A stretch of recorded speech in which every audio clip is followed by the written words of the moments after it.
आप खुद से आंसर राइटिंग स्टार्ट कीजिए। आपका खराब हो सकता है, देखिए पहली बार में कोई भी अच्छा नहीं लिखता जी, है, तो आप उसका एक्सप्लेनेशन देखिए, उसका एक आप अलग से नोट्स बनाइए जी, और लास्ट में आप उन सब चीज़ों को देखिए जो आपसे गलत हुआ है। आप जब पढ़ रहे हैं, आप साथ-साथ उसका एमसीक्यू बनाइए कि आप देखिए कि आपको वो चीज़ समझ में आ रही है कि नहीं। एंशिएंट और मेडिवल के लिए मैं कहूँगी कि घटना चक्र में जो प्रैक्टिस क्वेश्चन दिया हुआ है, जी। उससे आपका अच्छा खासा वो क्लियर हो जाएगा। हेलो दोस्तों नमस्कार, स्वागत है आप सभी का एक और नए वीडियो में। दोस्तों इस टाइम हमारे सामने 69th BPSC selected Ayushi Manu ma'am है। मैम का सिलेक्शन इस बार 69वीं बीपीएससी में एफएओ फाइनेंशियल एडमिनिस्ट्रेटिव ऑफिसर के पोस्ट पर 9th रैंक के साथ हुआ है। सो मैम से आज हम जानेंगे मैम ने क्या प्री और मेंस में क्या रिसोर्सेज बुक लिस्ट फॉलो किया था, सभी चीज़ों पर हम जानेंगे। सो मैम हमारे तरफ से और जो प्यारे छात्र वीडियो देख रहे हैं उनकी तरफ से भी आपको बहुत-बहुत शुभकामनाएँ। Thank you so much. First of all ma'am जानेंगे, एक बार फिर से बताइए कि आपका एजुकेशन बैकग्राउंड क्या रहा? जी मैंने 12th अपना साइंस से किया था, उसके बाद मैंने अपना ग्रेजुएशन इकोनॉमिक्स ऑनर्स से पटना वुमेन्स कॉलेज से किया है। जी। फाइनली मैम सिलेक्शन आपका हो ही गया, हमने आपका लोक सेवा आयोग पर भी इंटरव्यू लिया था, तो कैसा मतलब फीलिंग आ रही है अब? बहुत अच्छी फीलिंग आ रही है। जो जब हम प्रिपेयर करते हैं तो एक ही बस सपना होता है ना कि उस लिस्ट में अपना नाम हो जी, और फाइनली उस लिस्ट में अपना नाम देख के बहुत सेटिस्फैक्शन और बहुत एक पीस जैसा फील होता है कि फाइनली आपने अचीव कर लिया उस चीज़ को। जी। और थोड़ा-सा हम जानेंगे जब सिलेक्शन आपका रिजल्ट आया था उस टाइम की मतलब जो घर आपके मम्मी-पापा के रिएक्शन रहे कैसे रहे मैम थोड़ा ये बताइए? जी मेरा जब रिज़ल्ट आया था तो जब तक मैं पीडीएफ खोल रही थी तब तक मेरे भाई ने मेरा रिज़ल्ट देख लिया था, तो उसने मुझे फ़ोन करके कहा कि तुम्हारा सिलेक्शन हो गया है। जी, तो वो तो खुशी बहुत ही ज़्यादा थी।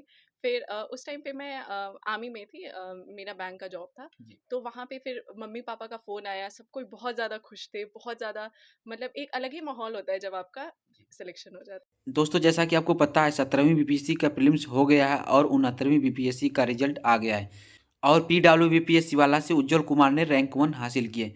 उसके अलावा 100 प्लस सिलेक्शन पीडब्ल्यूबीपीएससी वाला से हुआ है और इतना ही नहीं पीडब्ल्यूबीपीएससी वाला का न्यू ईयर ऑफर भी आ गया है जिसमें मिल रहा है आपको 66% तक का डिस्काउंट।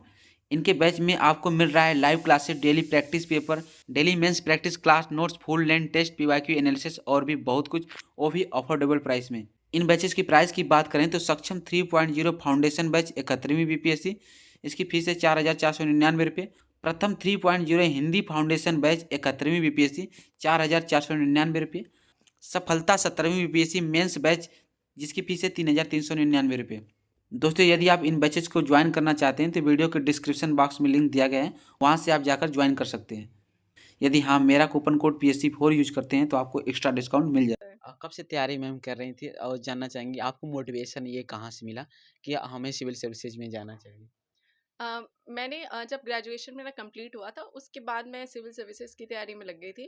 जी, इसके लिए मुझे मोटिवेट ऑनेस्टली मेरे भाई ने पहले किया था कि जी, उसने मुझे गाइड किया कि इस लाइन में तुम्हारी मतलब जो भी तुम्हारी काबिलियत है वो इस लाइन में ज़्यादा बेहतर तरीके से तुम कर सकती हो। जी, और उसके बाद फिर मेरे मम्मी ने फिर मेरे पूरे फैमिली ने मुझे इस चीज़ के लिए बहुत ज़्यादा इंकरेज किया जी। है। इसके लिए हम जानना चाहेंगे आपसे कि कोई कोचिंग लिया था या फिर सेल्फ स्टडी से आप यहाँ तक इस सक्सेस को हासिल किए?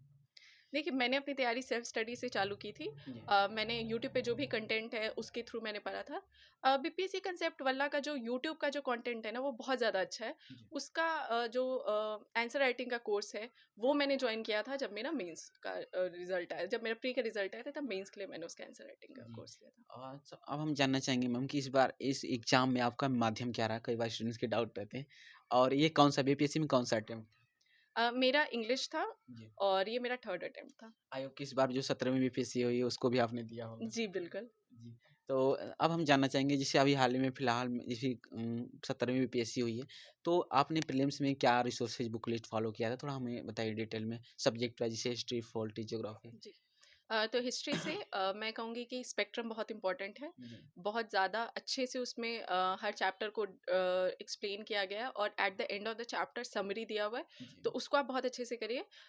एंशियंट और मेडिवल के लिए मैं कहूँगी कि घटना चक्र में जो प्रैक्टिस क्वेश्चन दिया हुआ है, जी, उससे आपका अच्छा खासा वो क्लियर हो जाएगा। जी, उसके बाद पॉलिटी है, पॉलिटी में लक्ष्मीकांत, लक्ष्मीकांत के बिना आपका पॉलिटी मतलब मेरे हिसाब से मेरी जो तैयारी में रही है कि वो कंप्लीट नहीं हो पाएगा। तो लक्ष्मीकांत आप बहुत अच्छे से करिए। फिर लक्ष्मीकांत का एक एमसीक्यू का भी बुक आता है, आप जब पढ़ रहे हैं आप साथ साथ उसका एमसीक्यू बनाइए कि आप देखिए कि आपको वो चीज़ समझ में आ रही है कि नहीं। ज्योग्राफी के लिए मैं कहूँगी कि 11th-12th का एनसीईआरटी 11th का जो फिजिकल ज्योग्राफी की जो किताब है वो बहुत अच्छी है। उसको आप जितनी बार पढ़िए आपको लगेगा कि कुछ ना कुछ मिस आउट हो रहा है। तो वो एनसीईआरटी आप बिल्कुल भी आप उसको नहीं छोड़ सकते हैं। आप वो एनसीईआरटी पढ़िए और घटना चक्र से जो भी प्रीवियस ईयर क्वेश्चन होते हैं आप उसको सॉल्व कीजिए। बाकी बचा साइंस, तो साइंस के लिए भी आप एनसीईआरटी प्लस घटना चक्र में जो क्वेश्चंस है, देखिए क्वेश्चन इंपॉर्टेंट है ना, क्योंकि आप जब पढ़ रहे हैं तो आप क्वेश्चन सॉल्व करते हैं तो वो आपको ज़्यादा अच्छे से याद रहता है और आपको पता भी चलता है कि आप पढ़ रहे हैं वो चीज़ आप समझ पा रहे हैं कि नहीं। तो आप इस तरीके से कर सकते हैं। मैं आपने घटना चक्र की बुक में बताया, तो जैसे घटना चक्र की कौन-कौन सी सभी सब्जेक्ट की जो अलग-अलग आती है, हिस्ट्री, पॉलिटी, ज्योग्राफी, या फिर कुछ स्पेसिफिक सब्जेक्ट की बात करना चाहेंगे?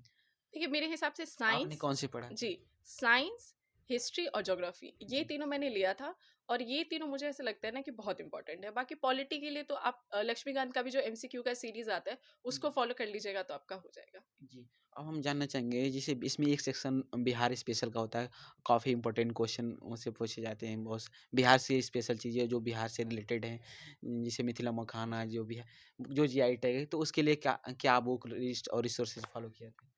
हाँ, बिहार से रिलेटेड देखिए 2 पार्ट है, एक जी। स्टैटिक है, एक करंट है। जी। स्टैटिक के लिए आप ग्राउंड से अच्छे से पढ़ लीजिए। जी। जो करंट है उससे कोचिंग का जो भी बिहार से रिलेटेड न्यूज़ होता है उससे रिलेटेड करंट अफेयर्स की किताब आती है, जी। जो थोड़ी पतली होती है, आप उसको अच्छे से बार-बार आप उसको पढ़िएगा। जी। तो जो भी बिहार से रिलेटेड इम्पोर्टेंट करंट अफेयर्स है वो उसमें रहता है और साथ-साथ आप अगर न्यूज़पेपर फॉलो कर पा रहे हैं तब तो वो बहुत ही ज़्यादा अच्छी बात है। जी। जी। आपने कौन सा न्यूज़पेपर अगर बात करें तो पढ़ा था? देखिए मैं तो हिंदू को फॉलो करती थी क्योंकि उसमें जो एडिटोरियल सेक्शन है जी। उससे आपको आंसर राइटिंग में बहुत ज़्यादा फायदा होता है। जी। कि जो मेंस आंसर राइटिंग होता है, मेंस का जो भी क्वेश्चन होता है वो करंट में रही हुई चीज़ों पे ही आपको क्वेश्चन होता है। तो जी। जब आप हिंदू पढ़ते हैं तो डिफरेंट जो भी एडिटोरियल्स में एक डिफरेंट पॉइंट ऑफ व्यू आपको जानने को मिलता है, तो जी। उसको आप अगर आंसर में ऐड करते हैं तो आपका आंसर ज़्यादा और ज़्यादा ब्यूटीफुल हो जी। जाता है। और थोड़ा-सा हम जानना चाहेंगे कि प्रीलिम्स एग्ज़ाम में टेस्ट सीरीज़ का कितना रोल रहता है? और टेस्ट सीरीज़ के कैसे मतलब इवैल्यूएट करें, एनालिसिस करें, उसके आपको क्या किस तरीके से मतलब आप करती थी? देखिए बहुत ज़्यादा इम्पोर्टेंट होता है, मैं यही कहूँगी कि आप जितना हो सके उतना आप टेस्ट सीरीज दीजिए। उसमें आपको इस चीज़ पे फोकस नहीं करना है, आप शुरू-शुरू करते हैं, आप प्रिपेयर करते हैं तो आपका ज़्यादा गलत हो सकता है, हर किसी के साथ वो होता है, हर कोई पहली बार में सब कुछ नहीं सीखता है। जी। बट आपका जो गलत हो रहा है, आप बस उसको देख के छोड़ मत दीजिए, जो गलत हो रहा है उसको आप उसका एक्सप्लेनेशन देखिए, उसका एक आप अलग से नोट्स बनाइए जी। और लास्ट में आप उन सब चीज़ों को देखिए जो आपसे गलत हुआ है। जी। और फिर ये बात मैम, मेंस का एग्ज़ाम होता है, तो मेंस के लिए मतलब इस बार काफ़ी ज़्यादा पोस्टें हैं, और 200 प्लस है ऐसे डिप्टी कलेक्टर की पोस्ट है।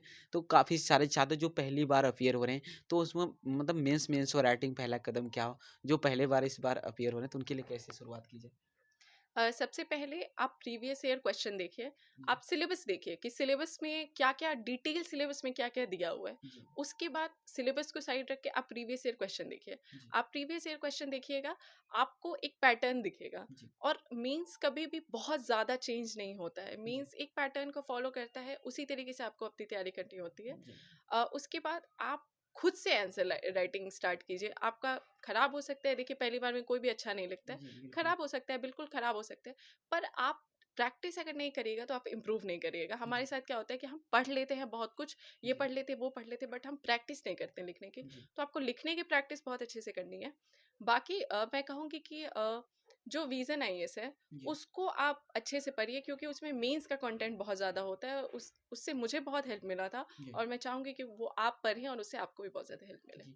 अच्छा, जीएस 1 के लिए कैसे प्रिपेयर किया है? इसमें एक सेक्शन डीआई डाटा इंटरप्रिटेशन होता है, तो वो नंबर जो मार्क्स काफ़ी सॉलिड होता जी, है, जी, तो जी। उसमें अपनी पकड़ कैसे मजबूत जी। बनाया जाए, और साथ ही साथ जो मॉडर्न हिस्ट्री के सेक्शन होते हैं उसको कैसे मजबूत बनाया जाए, उसके बताइए जीएस 1 के लिए? जी। डीआई के से मैं स्टार्ट करूँगी। जी। तो डीआई में आप प्रीवियस ईयर क्वेश्चन उठाइए, प्रीवियस ईयर क्वेश्चन को सॉल्व कीजिए। डीआई में कुछ भी डिफ़िकल्ट नहीं है, जी। आपको एक्यूरेसी पे बस ध्यान देना है। आप आराम से बनाइए, आप प्रैक्टिस कीजिए, जितना ज़्यादा आप प्रैक्टिस कीजिएगा, उसका एक ही सॉल्यूशन है प्रैक्टिस। जी। बाकी मॉडर्न हिस्ट्री की बात आती है, तो मॉडर्न हिस्ट्री में आप पहले तो आप मॉडर्न हिस्ट्री अच्छे से पढ़िए, जी, आप खुद से आंसर राइटिंग लिखिए जी, और आप जो भी कोचिंग इंस्टीट्यूट का भी प्रीवियस ईयर क्वेश्चन का सॉल्व का आंसर आता है, जी, आप उसे मैच करके देखिए ना कि आपको क्या लग रहा है कि आपका आंसर किस लेवल पे आ रहा है। जी, उसके बाद आपको जहाँ से भी उस टॉपिक से रिलेटेड इंपॉर्टेंट अगर कुछ न्यूज़ आपका है, जी, कुछ न्यूज़ में अगर है, तो उन चीज़ों को आप अपने आंसर में डालिए। जी। तो उससे आपका आंसर ज़्यादा बेटर और होगा। थोड़ा-सा हम जीएस2 के बारे में आपका सजेशन जानना जी। चाहेंगे, उसको किस तरीके से मतलब प्रिपेयर करें? जीएस2 में पॉलिटी है। पॉलिटी के लिए मेंस के लिए लक्ष्मीकांत जी, प्लस विजन आईएएस। जी, विजन आईएएस में जो भी पॉलिटी से रिलेटेड न्यूज़ होता है, वो विजन आईएएस में बहुत अच्छे से एक्सप्लेन करके दिया होता है, तो उसको आप बहुत अच्छे से करिए। जी, बाकी इकोनॉमिक्स और ज्योग्राफी वाला सेक्शन होता है, कभी इकोनॉमिक्स ज़्यादा होता है, कभी ज्योग्राफी ज़्यादा होता है। जी। तो आप दोनों को प्रिपेयर होके लेके जाइए, क्योंकि अगर ऐसा होता है कि आप इकोनॉमिक्स ज़्यादा अच्छे से प्रिपेयर करते हैं, ज्योग्राफी के क्वेश्चन आ जाते हैं, तो जी, वहाँ पे आपके लिए ज़्यादा मुश्किल ना हो। जी, तो ज्योग्राफी में मैं वही कहूँगी कि आप एनसीईआरटी अच्छे से कीजिए। एनसीईआरटी में जैसे मॉनसून हमारे टाइम में क्वेश्चन था, जी, तो वो आउट ऑफ अ सडन आ गया था, तो बहुत सारे स्टूडेंट्स के लिए वो एक सरप्राइज़ की तरह था। जी, तो ऐसा आपके साथ ना हो कि एग्ज़ाम में किसी तरीके का आपको सरप्राइज़ ना मिले, तो आप अच्छे से एनसीईआरटी में जितना भी टॉपिक दिया हो, आपके सिलेबस में जो-जो टॉपिक दिया है, वो क्वेश्चन पूछा गया है या नहीं पूछा गया, बट आप अपनी तरफ से उसको प्रिपेयर करके जाइए। जी, हमारे साथ मैम बहुत सारे छात्र जुड़े हुए हैं। हम आपसे जानना चाहिए कोई इस तैयारी में आपका जैसे ऑनलाइन का कितना हेल्प रहा? कोई यूट्यूब चैनल या टेलीग्राम चैनल जो आपको सजेशन करना चाहेंगे जिससे आपने मतलब वहाँ से कंटेंट मतलब टेक डाउन किया और अपनी तैयारी में? हाँ जी, देखिए आज का टाइम हमारा ऐसा है कि हम ऑनलाइन हमारे पास बहुत ज़्यादा कंटेंट अवेलेबल है। जी, तो हमारे लिए इम्पोर्टेंट है कि हम उन कंटेंट को अच्छे से यूज़ करें। यूट्यूब पे बहुत ज़्यादा ऑनलाइन कंटेंट है। जी, उन सब में से अगर मैं किसी को सजेस्ट करूँगी तो एडुटेरिया का जो भी वीडियोज़ होता है वो जी, बहुत अच्छा होता है। जी, उसमें सर ने जो बिहार स्पेशल में, मॉडर्न हिस्ट्री में जितने वीडियोज़ बनाए हैं, आप उसको जी, अच्छे से आप देख लीजिए। बाकी अभी रिसेंट में बीपीएससी कॉन्सेप्ट वाला है। जी, उनकी भी जो भी वीडियोज़ होती है, जिस तरीके का एक्सप्लेन करने का तरीका होता है, वो शैली होती है, वो मुझे बहुत अच्छी लगती है। तो जी। आप उस चीज़ को फ़ॉलो कर सकते हैं। जी, इस और मेंस में एक पार्ट मतलब ऐसे राइटिंग का होता है और 300 मार्क्स का ऐसे होता है, कहीं न कहीं 1/3 उसकी मार्किंग जी। है मेंस में और लिखने पर ही सिलेक्शन है। हुँ। तो ऐसे के लिए मतलब एक अच्छा ऐसे प्रेज़ेंट कैसे करें और जो मतलब लिखने का तरीका क्या और उसके थोड़ा हम जानना चाहेंगे? देखिए, ऐसे में सबसे पहले मैं कहूँगी कि आप जो भी यूपीएससी के टॉपर्स हैं, उनका ऐसे गूगल पे बहुत ईज़िली अवेलेबल है। जी, आप पहले उसको पढ़िए। आप देखिए कि उन्होंने किस तरीके से उस आंसर को लिखा है। ऐसे में इम्पोर्टेंट सिर्फ़ यही होता है कि आप टॉपिक से स्टिक करें और टॉपिक आप 8-9 पेज जितने भी पेजेज़ लिख रहे हैं, जी, उसमें आपका एक फ़्लो हो कि कहीं पे भी कट ना हो, कहीं पे भी बहुत ज़्यादा स्टार्क चेंज ना हो, उस जी, एक फ़्लो में होना चाहिए। आप ऐसे को बेटर करने के लिए किसी पॉपुलर सेइंग से आप अपने ऐसे को स्टार्ट कर सकते हैं। कभी-कभी कुछ लोग प्रेफ़र करते हैं स्मॉल स्टोरी, एनेक्डोट उससे अपने ऐसे को स्टार्ट करना प्रेफ़र करते हैं। वहाँ पे होता है कभी-कभी कुछ लोग बहुत मतलब एक प्रोवर्ब होता है उसको एंड ऑफ द एसे में डालते हैं। तो जी, आपको अपने एसे को ऐसे लिखना है ना कि जो भी उस एसे को चेक कर रहा है, उसको इंटरेस्टिंग लगे उस एसे को पढ़ने में। जी, और इम्पोर्टेंट ये भी है कि आप क्लियर हैंडराइटिंग में लिखिए। जी, कभी-कभी होता है कि जब हम एग्ज़ाम में लिख रहे होते हैं, तो लास्ट-लास्ट तक आते हुए हमारी हैंडराइटिंग थोड़ी ज़्यादा हवा में होने लग जाती है। जी, तो आपको बिल्कुल। आप जब प्रैक्टिस करिएगा तो आपको स्पीड का भी प्रैक्टिस होगा और आपके हैंडराइटिंग पे भी फ़ोकस करना है। जी, हम जानना चाहेंगे मैम कई बार स्टूडेंट्स मतलब कमेंट्स करते हैं कि जो टॉपर्स होते हैं झूठ बोलते हैं, सेल्फ स्टडी नहीं कोचिंग किए रहते हैं। तो मतलब क्या सच्चाई है आप बताइए क्या सेल्फ स्टडी से भी बीपीएससी क्रैक की जा सकती है कि नहीं? देखिए, सेल्फ स्टडी से कोई भी ऐसा एग्ज़ाम नहीं है जो सेल्फ स्टडी से क्रैक ना हो। जी, लेकिन होता क्या है कि जब हम सेल्फ स्टडी करते हैं ना, तो उतनी डिसिप्लिन स्टडी, उतनी कंसिस्टेंसी के साथ हम नहीं कर पाते हैं, जी, चाहे वो किसी के साथ भी होता है। बिल्कुल। एज़ ए स्टूडेंट मैं भी हूँ, मेरे साथ भी कभी-कभी होता है मैं उतना नहीं कर पाती हूँ। पर जब आप कोई भी देखिए, ज़रूरी नहीं है कि आप पूरा इंटीग्रेटेड कोर्स ले लीजिए। जी, आप प्रीलिम्स का अगर मॉक टेस्ट भी लेते हैं, तो जी, आपका एक रेगुलेटेड वो स्टडी होती है। जी, एक आंसरेबल होते हैं आप। तो आपको देखना है, अगर आप एक डिसिप्लिन है, आप अच्छी से कंसिस्टेंसी से आप पढ़ सकते हैं, तो बहुत ऑनलाइन मटेरियल है। आप जी, यूट्यूब पे जाके देखिए, आप इंटायर बीपीएससी की तैयारी आप यूट्यूब से कर सकते हैं। लेकिन क्वेश्चन यहीं पे आता है कि क्या आप डेली 10 आवर अपनी पढ़ाई को देते हैं? जी, डेली आप उन वीडियोज़ को देख के, उनको देख के आप प्रॉपर नोट्स बनाते हैं, आप ऑनलाइन टेस्ट देते हैं, ये सब चीज़ें आप करते हैं कि नहीं? तो अगर आपको लगता है कि आपसे वो चीज़ें नहीं हो पा रही है, तो कोई भी बुराई नहीं है किसी भी टेस्ट सीरीज़, किसी भी कोचिंग इंस्टीट्यूट को जॉइन करने में। जी।